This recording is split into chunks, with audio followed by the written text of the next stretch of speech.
We basically, in Miami-Dade and Broward County, we own and manage a portfolio of industrial and retail properties, and that's my day-to-day. I do all the leasing and management. I happen to be a general contractor as well as a broker, a realtor, of course, a home inspector, and an appraiser trainee. So we try to accommodate and get all the information we can in order to spit it out, and hopefully things I've learned I can impart to you, and I'm happy to take questions as I speak as well if you have any, so can definitely proceed with that way. For those of you who don't know, in Hollywood, Florida, well, on Seminole land, which happens to be inside of Hollywood, Florida, they're building the new Hard Rock guitar over there, 35 stories. So that's a nice commercial piece of property that anyone in here would love to own, I'm sure. You know, just down the street on the opposite corner, there's this little strip center. It happens to be one of ours. We've owned it for probably about 40 years now. It's been sitting there, and it has a value. You know, it's definitely not the same value as the Hard Rock, but you know what? We've held it for so long. It's sat there. It's made money. It's had a good return. We've put a new roof on it. We've done a paint job here and there. It's changed tenants. But it's real estate, as you all know. I mean, it's there. You have the land, and it's going to have a return. It may not have the same return, but you know what? How much money they had to put in for that? And even though it's not on the same property, they're still it's a shadow tenant. You know, I'm going to get more business, and my tenants are going to reap more from it because of being in the proximity of that building. Now, we all know location, location, location, right? We live in Florida, which is, of course, a wonderful place. Everyone knows, everyone wants to be here. I wanted to just kind of mention location because even though you can have street frontage, does that devalue a property that doesn't have the visibility, or it's a little further hidden? You may not want to spend as much money on it, but it still could be just as profitable, if not more. You know, just because it's not on the main strip, don't have your mind block out that it's not worth it. You know, everything does have a value. When your purchase price could be lower, you still could have a great return on it. And nothing in commercial real estate is personal.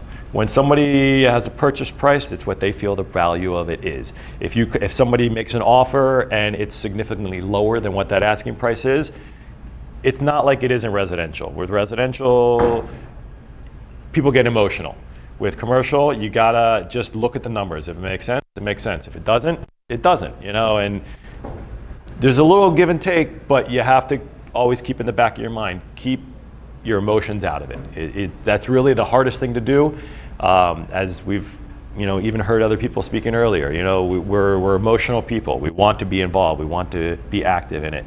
We have to be able to separate it out there. We live in a wonderful place. We gotta make use of it. Now, everything has a value. So when I look at a property and I'm looking at evaluating it, is it worth purchasing it, isn't it? What should be done with it? You know, you look at this derelict building, it's been sitting there forever. For those of you in Miami-Dade, you see what's been going on in Wynwood and in different places like that. Places are being repositioned. So I always look at it as, if it's vacant, who's gonna move in there? What could it be? What area is it in? I mean, if anyone, do you keep this an office building? Do you convert it to a hotel? Do you tear it down? There's still the land. Is there a better play in it? What do you want to do with it? Now, this one I wouldn't recommend doing anything with. It happens to be in Russia, and it's in Chernobyl. So you might have to wait a few more years for that one to be a good play. As I was saying, you look at it as if it was vacant.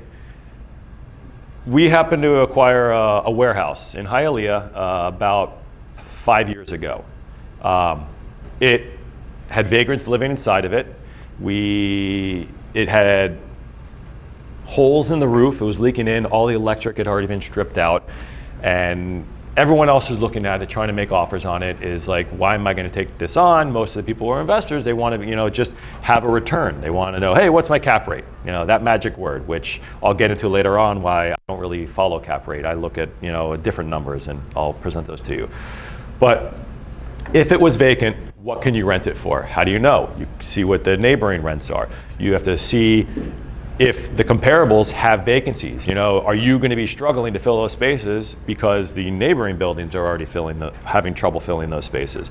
And how fast can you do it? Life after leases. Great, you're buying a building. It has multiple tenants in it. It's already full. You don't have to do a thing.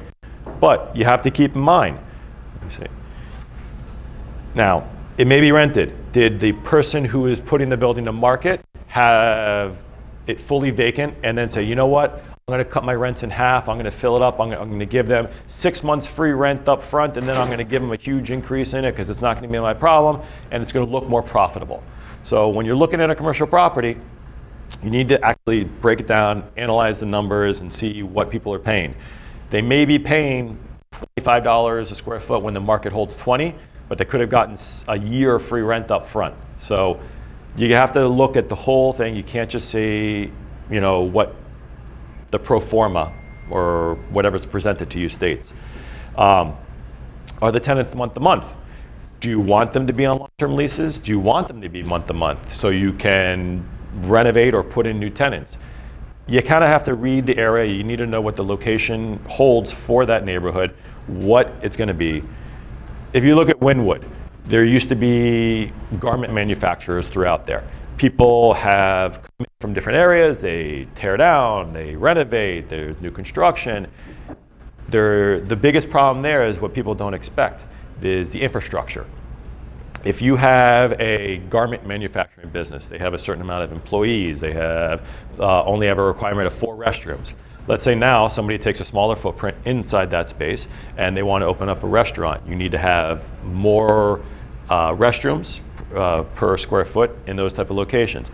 The infrastructure underground to support that isn't there.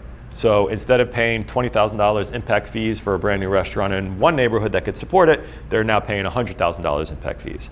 So just because a building is there, you can't just do whatever you want, regardless of if you can get zoning changes. There's still expenses. You need to know everything that's going on. So I know everyone has farm areas where they like to work and do their thing, but you have to know the ups and downs of what they can be, what they should be. So even if you tear it down, what you build up, you're still going to have extra expenses. So learn what the full course is going to be, what you're going to have to do in order to make it what you want it to be. Okay, lying with statistics, one of my favorite things. People will put out there, oh, it's got this cap rate, 7 cap rate, you're going to get your money back right away, you're going to make a great investment, it's better than being in the stock market. Yes, it's a good number to know, but you can't always trust that that's what it's going to return. And depending on what they do, when they present you with the cap rate, they could say, oh, maybe the real expenses of what they've been doing, there really shouldn't be that high, so you should have lower, so it should be able to produce more. You have to break it down, you have to analyze it, you need to understand what's going on. It can be very misleading. An 8 cap rate can turn into a 5 cap rate. You don't know.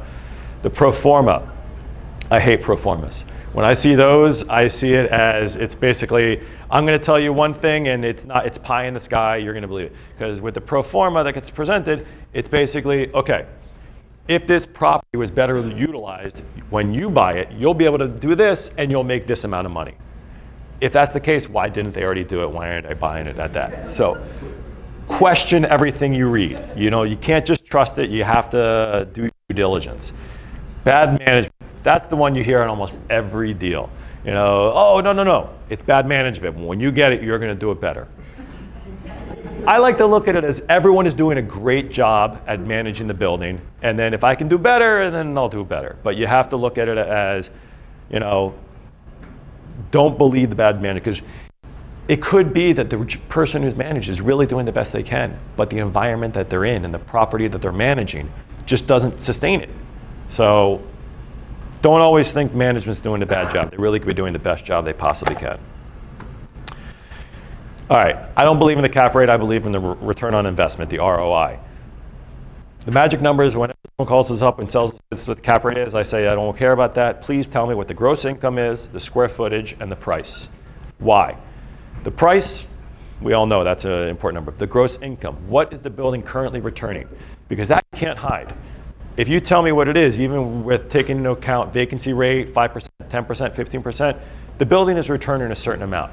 And with that, along with the square footage, you can calculate how much you're going to be making per square foot, how much you can make per square foot, and what you can do with that. If you're able to get those numbers, you know what the building is really worth to you and how profitable it can be.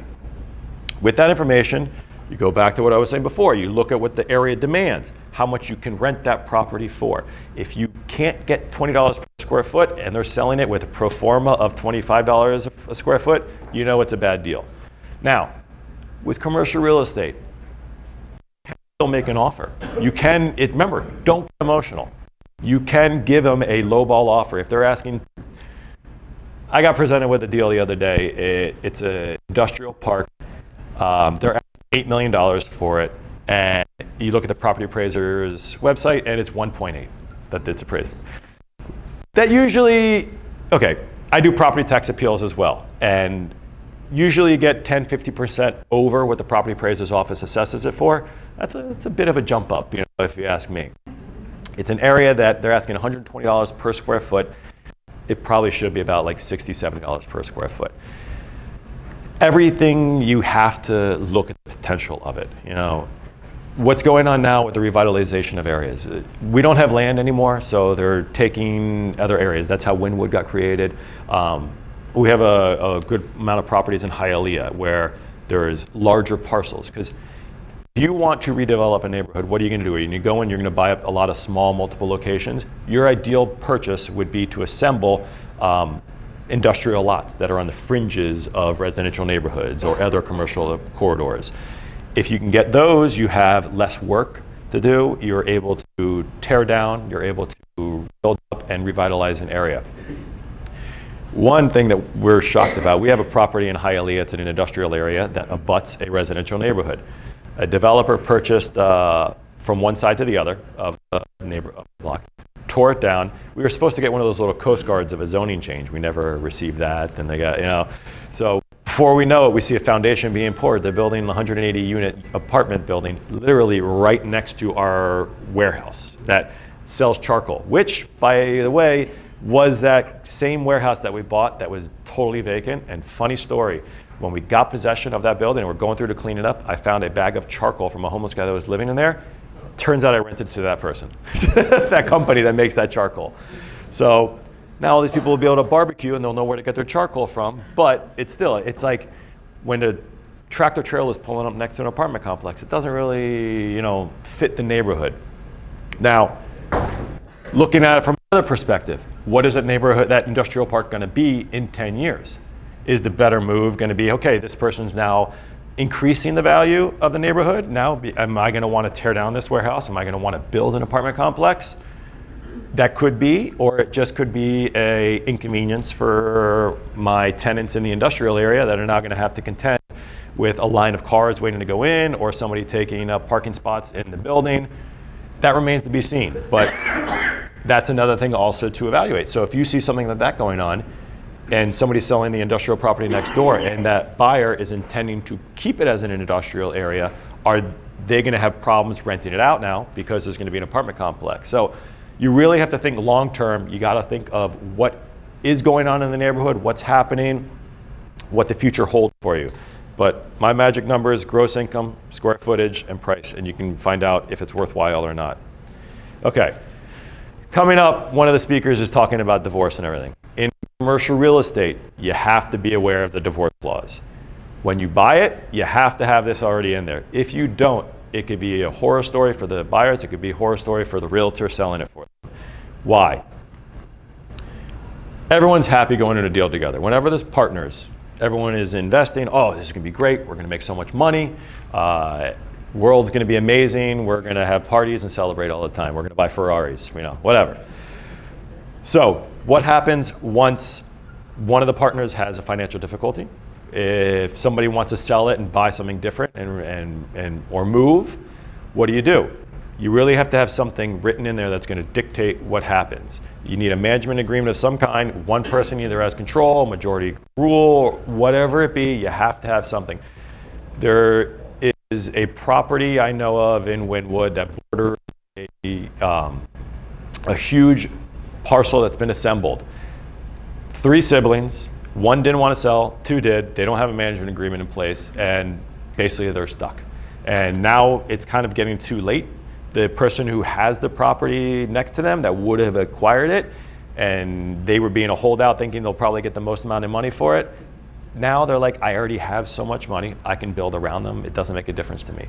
So yes, it's great to be the last one to sell at the highest price, but just as they say with the stock market, you don't want to be the one to catch the falling knife. You got to be careful. If you wait too long, there's a story, I think it is, not big, in Reno. There's a woman whose house is like still there, right next to the casinos, right in the middle of them, because she was a holdout. She didn't want to leave. Everyone's like, oh, this has to be the most valuable. But now, do you really want this little tiny sliver next to these huge gargantuan casinos that are already built? You got to know timing. With the Hard Rock Hotel, I won't lie to you. The Seminole tribe, they've contacted us. They, about trying to buy it, and we're not looking to buy it and to sell it, but we're kind of the hole in the donut. There's only a few, for lack of a better term, Americans outside of Indians that own that parcel. They're the neighbor behind us. They are going to say, "Oh, let's build our own hotel." They're still going to want to buy it, and in the future, you have to know who is in the market. With the Seminole tribe, they're multi-generational. They're not thinking, oh, I'm going to do this, for my kids. They're thinking, okay, in our next 7 generations, we'll have this. So while they may say a certain value, they'll say, okay, we'll just wait, we'll buy it later. So every buyer has a different mindset. Every seller has a different mindset. Some people are about making a purchase, and then within 5 years, they sell. They buy, they rehab, they sell. My family, we have sold one property in the history of our business, and that's only because it's been eminent domain to build a police station. So you never know who the parties are who are involved with this. You'll have to be aware of who you're talking to and do your research. That's my biggest thing.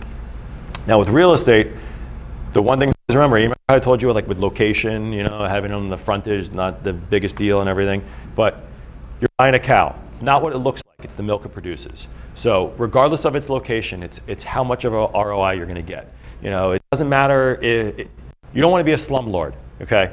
But you want to have a nice building. It doesn't matter if it is landlocked, if there's nothing by it, if it's in the middle of a residential neighborhood that has a small market and a dry cleaner. Doesn't matter. As long as it's a good property that you can do something with it and you can have a good return on your investment. Look, we're all in this world of real estate. It's a long-term play. With commercial, you don't have the emotions involved. The longer you hold it, the higher it goes up in value. Look at with the rentals right now. Rents, let's say 10 years ago, were $4 a square foot in industrial parks. Now they're $9.50 a square foot. Just by holding it, maintaining it, a house lived in doesn't age as long as a house that's vacant. By having tenants in there, they're maintaining the property. They're keeping up the value of it for you while giving you a rental, and you put some into it, you keep the property and you maintain it, and you get a good return on it. It's not as volatile as the stock market. Yes, we've had issues where the bottom has tanked. We've all seen that, but it's recovered. It comes back. As long as there is the ability to maintain it, you can grow. And with long-term investors, you buy a building, you pay it off, you refinance it, you buy a new one. You keep it growing with that way. We're in a great field. I preach it all the time. I think more and more realtors really should acquire an investment property just for the sake of knowing who your clients are and what they're thinking. My goal here was kind of to open up your mind to seeing what an investor might be looking at it from that perspective. So yes, you see the cap rate, you could send it to someone, it's got a great cap rate, you should look at it. But what is that person who's buying that property or going to debate making an offer, what are they thinking? Are they going to, say this is worthless, it's not to me? You have to do the due diligence, you have to break it down. You need to know it from the neighborhood, you need to know it from the leases, you need to know who the tenants are. We've been negotiating, even though it fell because they ran out of money, with the medicinal marijuana company to take one of our spaces. What happens with the funds? Are you able to purchase them? Are you able to put it in a bank? There's a $10,000 cap and it gets declared federally, every check. So you have to make sure you do your research, because when you are the property manager, property owner, you have to have all those clauses in the leases. You need to know how you're protected. If you have a tenant that has a financial hardship, you have the ability to give them a discount.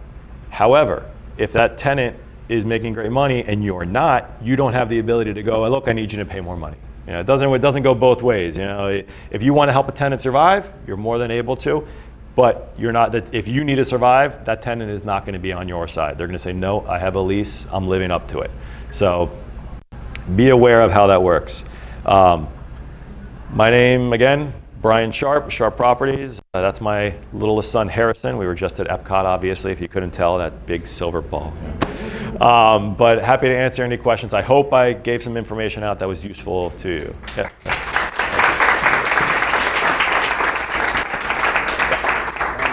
As an investor, are there any leading or lagging indicators that you look at to maybe kind of determine commercial growth? The main thing I do is just kind of be aware of what the market rents are and what the asking prices are. The one I follow the most right now is industrial property in Hialeah. In my opinion, the sales price on it should be around $80, $90 at most, but people are asking $120 per square foot. So I look at it as maybe asking that. I don't see them getting it. So maybe depending on the property, if it's worthwhile, submit a lowball offer.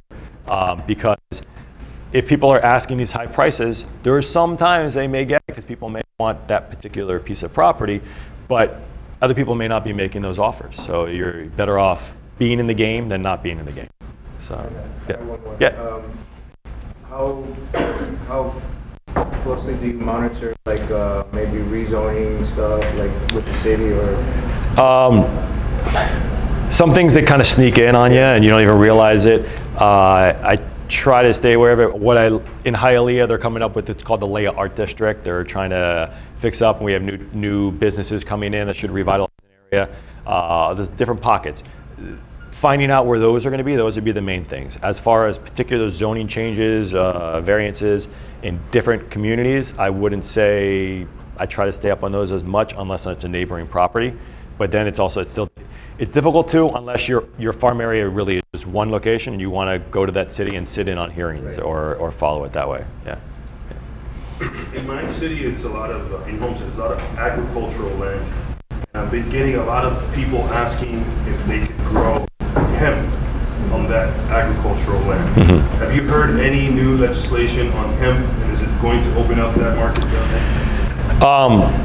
With hemp, I've heard a lot of people wanting to do that. Not even there's different varieties of marijuana.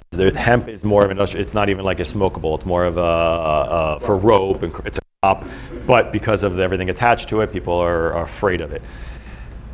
I personally, in my own opinion, I think by around 2020, with the new election, I think everything is going to come out with all these debates and the president. I think we're going to become legalized.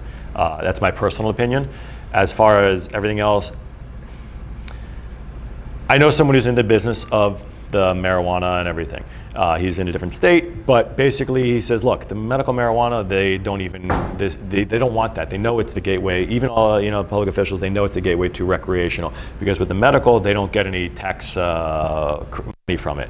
When it goes recreational, they make a lot of money off the taxes. So the government really does reap the reward of it then. So if you're able to get hemp in as a crop, it's probably, it's a great resource, and it's a more resilient one. So do you think it's a good time to start telling some of your clients, hey, get as much as land as you can, because we're going to beat the curve here? Look, it's always speculative, but that's a difficult call because it's purely political. I think that's where it's at. Yes? I thought, in response to that in this state, that first off, there was a lottery to be able to be a farmer that could grow that, and you had to have been in the agriculture business for there's been changes on it.